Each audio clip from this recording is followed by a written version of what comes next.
Hello, my name is Mark Dye, and I'm one of the co-founders of Bizzo. When new folks join Bizzo, they are usually overwhelmed by the crowded and complex industry of digital advertising. And on top of that, there are some in our industry that actually go out of their way to add to the confusion. But the truth is, it's really not that complicated.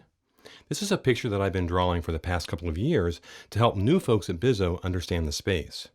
As I draw this picture for you over the next few minutes, I hope you find it as useful as we do. To understand the rapidly evolving world of digital advertising, it's important that we first understand the relationship between advertisers and publishers.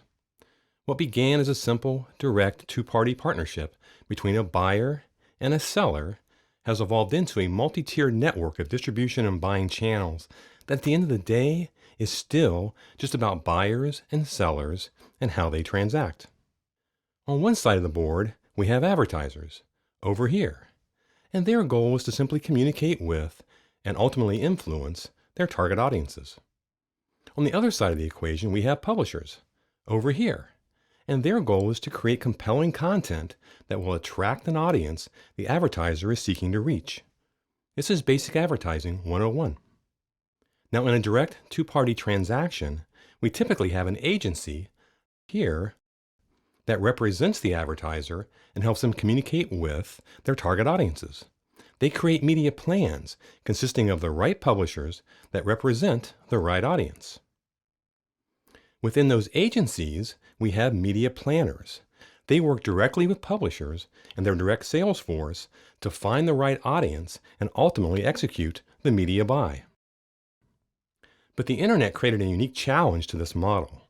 As online advertising evolved, an oversupply dilemma was created for both media planners, advertisers, and the publishers.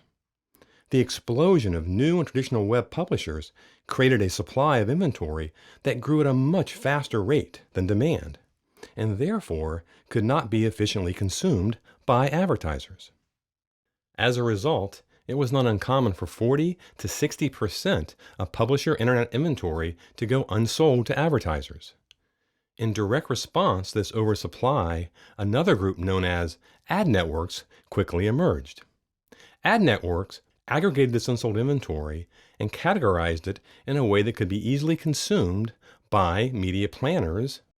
Online media became classified as premium, that purchased directly from publishers, and that of remnant or unsold inventory sold through ad networks. Ad networks became another independent source of online media for planners to include in their media plans, and the traditional direct two-party transaction now included a new third-party distribution partner called ad networks. While publishers focused on traditional content creation as the way to attract advertisers and audience members, a new group of technology companies formed called audience platforms or audience networks. This group worked with publishers just as ad networks had, only they focused on the who, the audience, versus the what, the content. Just as ad networks had done for unsold inventory, the audience networks partnered with the publishing community to identify and target an audience. This audience was targeted based on a wide variety of data points, such as in-market for auto and travel, non-person identifiable demographics such as household income, gender, or professional demographics such as job title or seniority. And thus these audience networks quickly created, at scale, the ability to target a specific audience, not based upon the content they were consuming, but upon specific interest and demographic attributes regardless of the content. So to summarize so far, the development of the ad networks here and the audience platforms here gave media planners three distinct channels to access publisher inventory and audiences. They could buy premium inventory directly from publishers.